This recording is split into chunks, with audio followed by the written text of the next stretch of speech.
Hey guys, welcome to Random Riley. Today I'm going to be doing a book review over Maggie Stiefvater's book, The Raven Boys. The Raven Boys is one of my favorite books, and it's similar to how I felt about Ashfall, where I read it and I didn't love it while I was reading it. I still enjoyed it while I was reading it, but I kept thinking about it again and again and again. I have already read this complete series 2 times.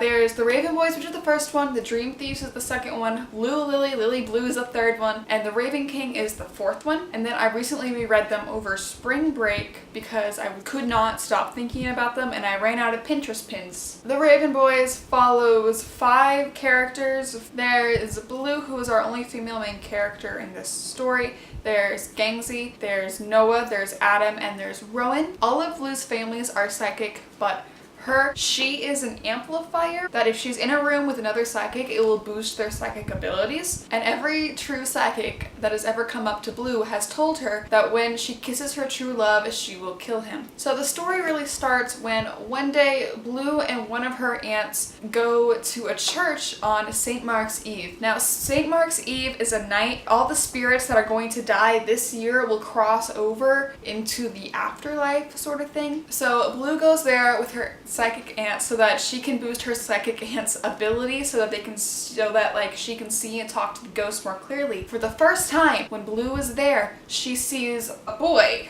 It's not a very clear boy, it's like a misty, ghosty boy, and this has never happened to Blue before because she's not supposed to be able to see spirits because she's not psychic. So she asks the boy what his name is, and he says it's Gangsy. And she asked her aunt why she should be able to see this boy, and her aunt says the only reason you should be able to see this boy is he's either your true love or you killed him. And that's not a spoiler because it's on the back, I promise, okay? So now I'm going to start talking about the rest of the characters. First, let's start off with the main boy character, who is Gangsy. All of Gangsy's life, he has been looking for the Welsh Raven King, and he believes that if he can find this king, he can wake this king up and this king will grant him a wish. He doesn't know what he's going to do with this wish, but he just wants to find the king. This has been his goal for as long as he can remember, pretty much. And he finally thinks that he's found the place with the magical ley lines that should have this king in Hernitta, Virginia, which is where Blue lives and the rest of his friends. Gangsy goes to a private school for boys in this town. All of the private boys go to that school are called the Raven Boys by the locals.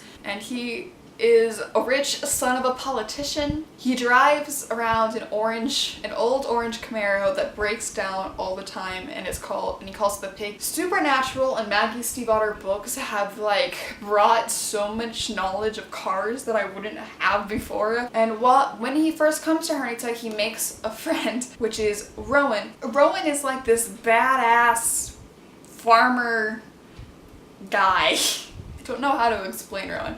He's a classic badass, honestly. He's covered in tattoos, he's a street racer, he doesn't seem to care about anyone or anything, but pretty much Gangsy. It's really hard to explain Rowan without spoiling a lot of things that happen on later in the book. The next friend is Adam Parrish. Worked his butt off to get afford tuition for the fancy private boys school to help him get into an Ivy League college so he can get away from his father. He befriends Gangsy because he's willing to listen to Gangsy about his whole Welsh King rants. And Adam is the smart one. He's super smart, and he helps them all do all the things pretty much to help Gangsy find this Welsh king. And the last friend is Noah, who drives a Mustang. That's all I'm going to tell you about Noah, because Noah's one of those characters that kind of just appears and you're not aware that he's there until someone's like, oh yeah, and Noah's there. And you're like, when the hell did Noah get here? Because I can't tell you anything about Noah either because it will ruin the whole story. But anyway, so Blue is working one of her many jobs at a pizzeria, and the boys walk in and she has to waitress them. And by this point, she has no idea that Gangsy is the Gangsy from the night. And Gangsy leaves his notebook with all of his stuff about the Welsh King stuff there, and Blue finds it and she tries to return it, which is pretty much just where the story starts. I think that this book is misadvertised because this book is advertised as a paranormal romance, kind of. It's supposed to be a romance story, which it's really not. I'm pretty sure they just heard, if you kiss your true love, you will die. And they're like, oh, a romance, put it over there. No, this book isn't a romance book. So if you're looking for sci-fi, fantasy, romance, don't pick this up. Okay, that's not what it is, because Blue is a very logical person and she's been told since the beginning if she kisses her true love, he will die. So she's prepared herself for years to not kiss anyone at all. So she's not even looking for a relationship. None of them are, except for maybe Rowan, but he doesn't count. So this book is not really a romance book, so if you're looking for something like that, pick up something else. It's more of an adventurous book. There are so many like twists and turns and oh my god, what the hell is happening, that it's just so good. I cried at the end of this book. Whoopsie. I cried at the end of this book. Cried at the end of all of them, actually. Both times I read them, because I just love them so much. I'm also an easy book crier though. I cry a lot when I read books, so I don't know what that says.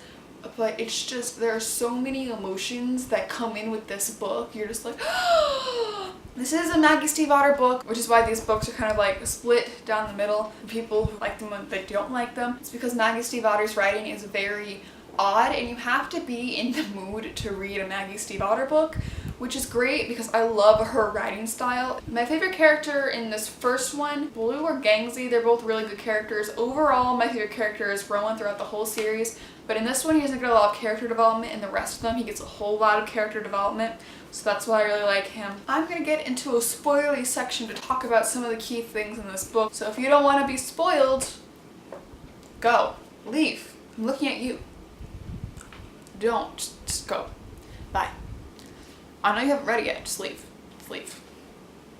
Okay, spoilery time. One of my favorite things about this book is Cabeswater. The whole world that just appears for them in this Welsh thing is so amazing and mystical and terrifying at the same time, because this world has a mind of its own and it will do whatever Gangsy says. Like, Cabeswater has a mind of its own, and you're terrified that if one time the boys and Blue go to Cabeswater and it will just decide that it doesn't like them anymore and it will just kill them. That was my fear throughout the book. The thing that is the most annoying to me about this first book is the relationship between Blue and Adam, because I don't ship it, I don't like it. I know I've read all of them, so I know what happens. But just this first relationship bugs me, because Blue's like, oh, it won't be that big of a deal. What if he is my true love? Because like, she's so logical. She's always like, I'm just not going to date anyone. And then Adam shows up. She's like, oh, might as well date him a little bit. But they never really had true feelings for each other. We know that Adam was like, my god, Blue's so pretty.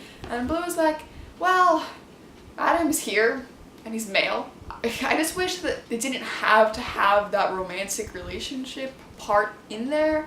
If they would have just stuck being friends throughout this whole thing, it would have been fantastic. Can we appreciate Gangsy's full name? Richard something Gangsy III. Just like I always say with the British accent, Richard Gangsy III, get over here, young man. Probably wouldn't have stuck past this first book if I didn't love the characters so much, because there's so many different sides to each of them. There's Adam at school, and there's Adam at home, and there's Adam with his friends, and then there's Gangsy at school, Adam, like Gangsy with his friends, Gangsy with his parents, Gangsy with the teachers, and then Gangsy with Blue. And there's so many different versions of each of these characters, but they all like seamlessly connect, and I love it so much. Another thing that I think is underappreciated about these books is how freaking funny they are. Like, I love when they find out that Noah is a ghost. First off, Noah is hilarious. Like, cause when we first meet Noah, he's like shaking Rowan's brother's girlfriend's hand. She's like, wow, your hands are so cold. And he's like, I've been dead for 7 years. This is as warm as they get. I laughed so hard rereading this because he's actually dead and he's not joking. The very ending of this book is what really made me pick up, because I finished this one and I wasn't going to pick up the Dream Thieves because I already owned Dream Thieves. I wasn't going to pick it up until I read Isla, I think. I was going to read Isla and then I was going to read Dream Thieves. But then the last sentence in this book just pulled me back in and I was like, I'm sorry, you what? I took Chainsaw out of my dreams. Of course, I immediately was like, oh, Rowan, you're so funny. You little kidder. No, nope, no, no. And then I thought about it for a while and I was like, He's not joking, is he? He actually did that. What the hell is the magic level on this book? Because at first, I thought the only psychics were just Blue's family and the only ones who had any powers. Stiefvater is the other only, like, source of magic, but Rowan's just like, no, I did this, and I did this. And I'm like, what the hell is happening? They may be my second favorite series. Ashfall being the first one, obviously, because... Okay, that's all I'm gonna say about the Raven Boys for today because this video is getting really long. All my social media and stuff is down below if you want to check that out. Make sure to like this video and subscribe if you want to see more book reviews by me. Alright, that's it for today, guys. I will see you next Monday. Bye!